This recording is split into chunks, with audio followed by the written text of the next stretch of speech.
Il est parfait avec les autres chiens en liberté, mais dès que tu attaches la laisse, c'est le drame. Cette phrase, tu l'as probablement déjà dite ou entendue, peut-être même que tu vis ça tous les jours. Ton chien semble se transformer en un autre animal dès que la laisse est accrochée. Il grogne, il tire, il aboie, il semble agressif. Mais tu sais qu'au fond, ce n'est pas un chien méchant. Alors pourquoi ce comportement apparaît-il uniquement en laisse? Dans cette vidéo, on va décortiquer la mécanique exacte de ce phénomène et surtout, je vais te donner 3 techniques concrètes pour que les promenades redeviennent un moment de plaisir. Tu vas comprendre pourquoi ton chien réagit ainsi et tu vas apprendre à lire les signaux qu'il t'envoie. On va s'appuyer sur une étude fascinante de Jean Donaldson sur la frustration de laisse et sur les travaux de Patricia McConnell sur la communication canine. À la fin de cette vidéo, tu auras une boîte à outils complète pour gérer cette situation, sans force, sans conflit, juste avec une meilleure compréhension. La croyance la plus répandue, c'est que le chien grogne parce qu'il est agressif ou dominant. Beaucoup de propriétaires pensent que leur chien a un problème de caractère, qu'il est mal socialisé ou qu'il cherche à imposer sa domination. Cette interprétation est non seulement fausse, mais elle peut aggraver le problème. Les études en cognition canine montrent que l'agressivité en laisse est rarement liée à la dominance. En réalité, le chien est souvent en état de stress, de frustration ou de peur. La laisse devient un amplificateur émotionnel. Le mythe du chien dominant a été démonté par de nombreux chercheurs, dont John Bradshaw dans son livre Dog Sense. Les chiens ne cherchent pas à dominer les humains ou les autres chiens de manière généralisée. Ce qui se passe en laisse, c'est souvent une combinaison de frustration de ne pas pouvoir interagir librement, d'anxiété face à l'approche d'un autre chien et d'un conditionnement pavlovien. Chaque fois que ton chien grogne et que l'autre chien s'éloigne, il apprend que grogner est efficace pour faire disparaître la menace. Le vrai mécanisme, c'est la frustration de laisse. Jean Donaldson, une chercheuse renommée en comportement canin, a développé le concept de frustration de laisse dans son livre The Culture Clash. Selon elle, la laisse empêche le chien d'exprimer ses comportements naturels de socialisation.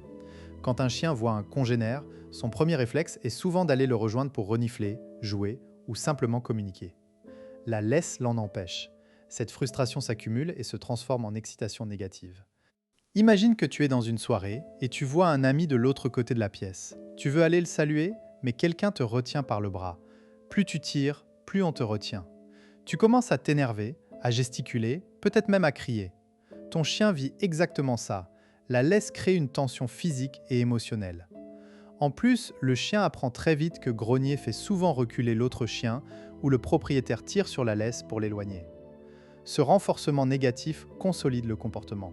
Prenons l'exemple de Sophie, une vétérinaire de 34 ans qui habite à Lyon. Elle a un border collie de 3 ans nommé Pixel. En liberté, Pixel est un chien sociable et joueur. Mais en laisse, dès qu'il voit un chien à plus de 50 mètres, il se fige, les oreilles en avant, le corps tendu, puis il grogne et tire.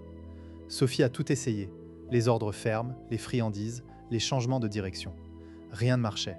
Un jour, lors d'une promenade, elle croise un éducateur canin qui observe la scène. L'éducateur lui explique que Pixel n'est pas agressif, mais frustré. Il lui propose un exercice simple.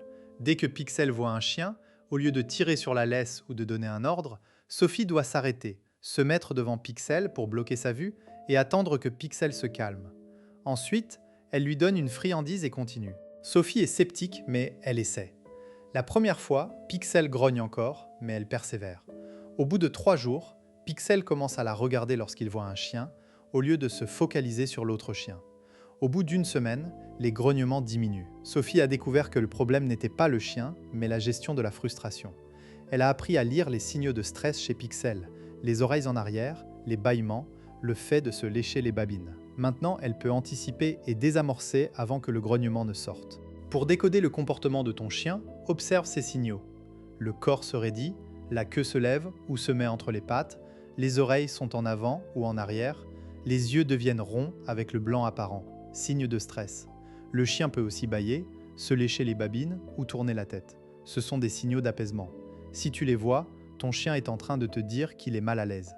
Ne l'ignore pas. Si tu continues à avancer, tu risques de déclencher une réaction. Les conséquences d'ignorer ces signaux sont multiples. D'abord, le chien apprend que ses grognements sont efficaces, donc il les répète. Ensuite, le stress chronique peut mener à des problèmes de santé, troubles digestifs, baisse d'immunité, comportement compulsif. Enfin, la relation entre toi et ton chien se détériore. Il ne te voit plus comme un refuge, mais comme une source de contrainte. Les promenades deviennent un moment de tension pour vous deux. Voyons maintenant 3 techniques concrètes pour résoudre ce problème. Technique numéro 1, le changement d'association. Il s'agit de faire en sorte que la vue d'un autre chien devienne un signal pour recevoir une récompense. Commence à distance. Dès que ton chien voit un chien, mais n'a pas encore réagi, donne-lui une friandise de grande valeur, fromage, saucisse. Tu dois être rapide, la récompense doit arriver avant le grognement. Si ton chien grogne, c'est trop tard, tu as dépassé le seuil. Recule pour augmenter la distance. Répète plusieurs fois. L'objectif est que ton chien associe la vue d'un chien à quelque chose de positif. Par exemple, tu peux utiliser un mot-clé comme « regarde » et donner une friandise quand il te regarde au lieu de l'autre chien. Exemple, Marc, un architecte de 42 ans à Bordeaux, a un staffy nommé Rocky. Rocky grognait sur tous les chiens en laisse. Marc a commencé à travailler en terrasse de café, à 50 mètres d'un parc où passent des chiens. Dès que Rocky regardait un chien, Marc disait « oui » et donnait une friandise. Au bout d'une semaine, Rocky tournait la tête vers Marc dès qu'il voyait un chien, en attendant sa récompense. Les grognements ont disparu. Technique numéro 2, le changement de direction anticipé. Quand tu vois un chien approcher, avant que ton chien ne réagisse, change de direction calmement. Ne tire pas sur la laisse, mais fais un demi-tour naturel. Tu peux dire « allons-y » d'une voix joyeuse. L'idée est d'éviter la confrontation avant qu'elle ne se produise. Progressivement, ton chien apprendra que les chiens ne sont pas une menace, mais simplement un signal pour faire une activité amusante. Changer de direction. Cette technique est très efficace pour les chiens réactifs. Par exemple, Nathalie, une infirmière de 29 ans à Nantes, a un beagle nommé Biscotte. Elle utilise cette méthode chaque fois qu'elle voit un chien au loin. Elle tourne et donne une friandise. Au bout de 2 mois, Biscotte la regarde automatiquement quand elle voit un chien et parfois même, elle s'assoit en attendant le signal. Technique numéro 3. Le regarde-moi en mouvement. Il s'agit d'apprendre à ton chien à te regarder pendant la marche, surtout en présence d'autres chiens. Commence dans un environnement calme, tiens une friandise près de ton œil et quand ton chien te regarde, dis « regarde et récompense ». Ensuite, rajoute du mouvement, marche et arrête-toi dès que ton chien te regarde. Puis, augmente la difficulté. Fais-le en présence d'un chien à distance. Quand ton chien te regarde, récompense généreusement. Ce lien visuel aide à briser la fixation sur l'autre chien. Exemple, Julien, un étudiant de 22 ans à Lille, a un Jack Russell nommé Pépito. Il a travaillé le regarde-moi pendant des semaines. Un jour, dans un parc, un chien est passé à 10 mètres. Pépito l'a regardé, puis a tourné la tête vers Julien. Julien a dit « regarde » et a donné une friandise. Pépito a ignoré l'autre chien. Aujourd'hui, Julien peut promener Pépito en ville sans stress. Tu te demandes peut-être, et si mon chien est déjà en train de grogner, que faire? Dans ce cas, il est trop tard pour une récompense. Ne punis pas, car cela augmenterait le stress. Au lieu de cela, éloigne-toi calmement de l'autre chien en tournant le dos et une fois à distance, récompense ton chien pour s'être calmé. L'important est de ne pas renforcer le grognement par une attention négative. Reste neutre. Certains diront que ces techniques prennent du temps, c'est vrai, mais la solution rapide n'existe pas pour ce genre de problème. Le conditionnement demande de la patience. En moyenne, il faut compter 3 à 6 semaines pour voir des changements significatifs. Mais chaque progrès est une victoire. Et surtout, ces techniques renforcent votre lien. Ton chien apprend à te faire confiance. Pour conclure, souviens-toi que ton chien ne grogne pas par méchanceté. Il exprime une frustration ou une peur que la laisse amplifie. En comprenant ce mécanisme, tu peux l'aider à se sentir plus en sécurité. Les 3 techniques que nous avons vues, le changement d'association, le changement de direction et le regard en mouvement, sont des outils puissants. Utilise-les avec constance et bienveillance. Si cette vidéo t'a aidé, n'oublie pas de t'abonner à Cognition Canine pour ne rien manquer. Active la cloche pour recevoir les prochaines vidéos. Et si tu as une question, laisse-la en commentaire.